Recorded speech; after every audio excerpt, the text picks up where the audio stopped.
Countyfairgrounds and Cool K here. Do I have Oh, Jeffrey Frankel? you do. Hi, Jeffrey. Oh, hi. Hi, Karen. Can I call you Karen or They generally call me Cool K. So. Cool K? Okay. Okay, so I have Jeffrey Frankel on the line with me, and he's in charge of the Revival Brothers Band. What state are you out of, Jeffrey? Vancouver, Washington, and the band is based out of Portland, Oregon. Okay. How long has the band been running? I put the band together. It was November of 2022, going into year 2023. So that's when we started. I started building it and started rehearsing it. Okay. All right. So where do you guys play at? Where have you played at? Well, initially, what we did is we rehearsed for probably about 6 months, pretty much consistently every week. And then we played a gig in, it was called the Tiger Balloon Festival. And that was the initial launching of the band. And then we did a couple more shows, but the show that we really focused on for 2023 was a self-produced show that we did at a venue called Mekon Bistro. And we then ended up getting nominated for that performance by the Cascade Blues Association. So that would have been, we got nominated in January of 2024, even though we did it in November of 2023. And so we won that for a performance of the year. Yeah, it was really cool. Very well received, self-produced show. And then we followed that up in January with another self-produced show and sold it out. And then we ended up doing the Muddy Awards, and that's where we received our Muddy Award for Performance of the Year 2023, which we initially launched the band in November. That's good. Yeah, it was very cool, very cool. And so since then, we have a full schedule of gigs that are coming up. We're playing there's a venue called the Ponderosa. That's our next gig that will be on January 8th. And then from there, we play the Waterfront Blues Festival. We're one of the opening acts. And then from there, we go to the Winthrop Festival that's in Washington. And we play a venue in Seattle called the High Dive, and that's on a Thursday night. And then we follow that up with the Winthrop. And then we just have a whole other bunch of gigs. We're playing the casino in Ridgefield, Washington, and it's been great. Okay. All right. So how many members? There's 7. That's a lot for a band, isn't it? Well, not for the Allman Brothers tribute band, because that's what we do. We do a tribute to the Allman Brothers, and we do have one extra member. That the Allman Brothers originally started with a 6-piece, and there was 2 drummers, 2 guitar players, Greg Allman, of course, keyboard player, and then their bass player. So we have to have the 2 drummers in the band, which is myself and Jerry Jakeway on the other kit. And then we added a percussion player. His name is Chuck Barber. Spent the last 30 years playing with the band War. Okay. All right. And you told me, I think, at one point you were a member of the Allman Brothers? No. I wish. No. What happened was I grew up in Oceanside, Long Island, which is, it's close. It's about maybe 45 minutes from New York City. Mm-hmm. And very deeply into music, even in my, early teens, 13, 14. I started playing the drums when I was 8. My dad was a big band drummer. Okay. But I would go to see concerts with some friends of mine when I was 13 and 14. And when I was 14, I was introduced to the Fillmore East. And we would go, and one of my favorite bands that would perform at the Fillmore East, actually one of Bill Graham's most favorite band, was the Allman Brothers Band. So I would go to see them, and they recorded a very well-known, considered one of the best. Anyway, so basically we were there for the recording of that record. I was 14 years old. And then the Fillmore East closed in 1970, and the Allman Brothers played the last closing night. And then the Live at the Fillmore East record came out a week later, and then they had a show that they did at a Century Movie Theater on Huntington, Long Island. And I was there with my friend, and my friend, another drummer. He went in for the early show, and I was waiting online for the late show, and all of a sudden I saw a bunch of guys walking down the street, and I asked somebody to hold my place in line, walked behind them, and we walked behind the theater, and then Dickie Betts turns around and looks at me, and I look at him, and I said, "You're on the back of the Allman Brothers record, because on the back of the Fillmore East there are the roadies." So I thought maybe he was one of the roadies. And he goes, "Nope, I'm Dickie Betts." And he invited me to come backstage.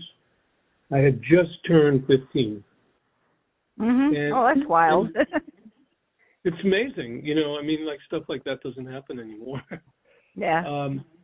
And so we got Ed, myself, my friend Ed, got very friendly, mostly with the two drummers of the band. And for the next 2 or 3 years, we got backstage passes and hung out with them.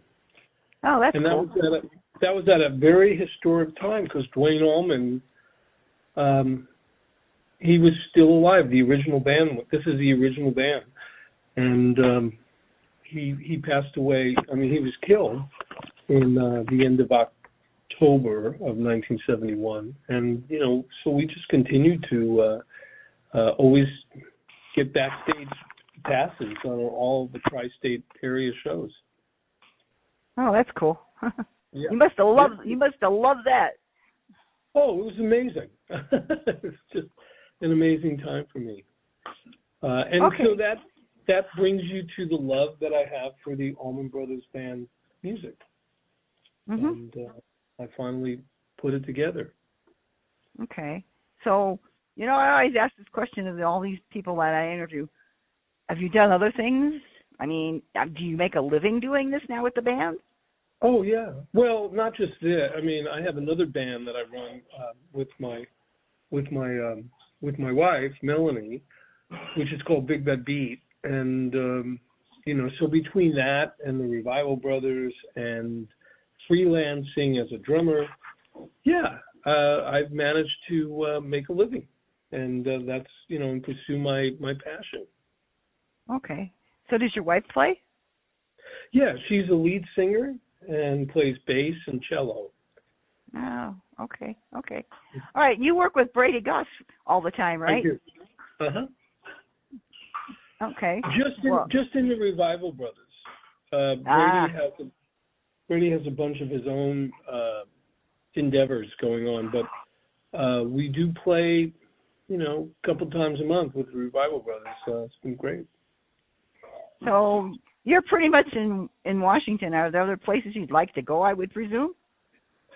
Yeah, I just spoke to somebody who wants to kind of manage and be the agent of the band, and so we'll see how that kind of goes. County fairs are a really perfect avenue for us to play with the band. Mm-hmm. And any kind of travel that comes about, if we can do it, that would be great. Yes, county fairs would be great for you guys, I would think. But also there's a lot of festivals, so that would also would be Absolutely. great. Yeah. What about your music? Does anybody write? Do you write your own music, or how does that No, work? this is well, my wife writes music, but we don't, in Big Bad Beat, it's a cover band, and we just play all the hits. And then with Revival Brothers, it's just a tribute to the Allman Brothers music, which has already been written, and I don't think you can write it any better. All right. So, what kind of Allman Brothers songs are you playing? We play their catalog of music, and we continue to keep learning newer stuff. We kind of sit around in the first and the second and the Live at the Fillmore East record, and then we're into a little bit of the Brothers and Sisters album. But that's where we're at right now. I mean, we do between a 90 and a 2-hour set of music. Yeah. So, even if you're not an Allman Brothers fan, or you are an Allman Brothers fan, you really like the band. The musicianship is really high, and I have wonderful, wonderful musicians playing with me. So how many musicians are there? You want to tell me a little bit about them? Yeah, it's a 7-piece group. So it's brady-goss on keyboards and vocals, Kevin Self, guitarist, wonderful player, Justin DeFries on guitar, Timur Blakely on bass, Chuck Barber on percussion and vocals, Jerry Jakeway on drums, and myself, Jeff-Frankel, on drums. Okay. All right. Okay, so you're pretty much like booked in, I see, Oregon and Washington, and I would imagine that you'd love to go other places. Absolutely. Can you help us with that? Well, we'll see. You want to, it would be nice for me to wrap this thing in some music of yours if you want to send me an MP3. Sure, I can. Well, here's a better idea. If anybody wants to hear the band, they just go to YouTube and you do a search for the Revival Brothers Band, and there's many videos up on YouTube. Okay. Also, you can go to our Facebook page, which is the Revival Brothers Band, and you can see where we're playing, and if you want to make some comments, you can make some comments on that. And what else can I tell you about the band? I mentioned Chuck Barber, who was our percussionist, who played in the band War for the last 30 years. I have a huge background, with playing with many, many, many artists. So it'd be great if people go to visit the website, which is revivalbrothersband.com. Okay. And you should tell me, too, how people contact you if they're interested in booking you. Oh, on the website, I think there is a way to email me, or if you go to Facebook, there's a phone number that you can call, and it'll come directly to me. Okay. All right. Well, I think we've pretty much covered it, but as far as your YouTube channel, do you know what the channel is? Yeah, it's Revival Brothers Band. The Revival Brothers Band. Okay. And once they put that in there, it'll come up. There's about 10 videos of the band. Okay. All right. Well, I'll see if I can give you some plugs, and we can plug that in with this podcast interview, and maybe it'll help you out. That would be wonderful, and I really appreciate the call. And we'll say goodbye for now, and maybe we'll say hello sooner than later. I hope so. Sounds like you got great music. Oh yeah. It's people are loving the band. I mean, selling out everywhere we play. Okay, Jeff, I've enjoyed talking to you, and we'll get this up. Give me a couple days. We'll get it up, and we'll see where it goes. That sounds great. Take care. Thanks. Bye-bye. All right. Bye-bye.